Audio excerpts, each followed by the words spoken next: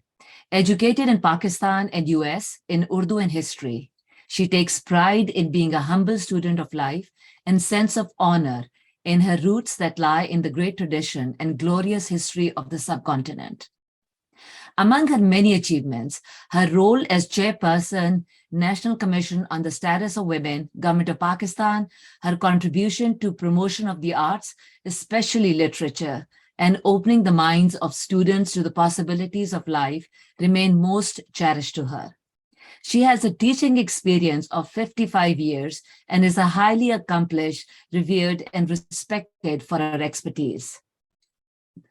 She has many national and international awards.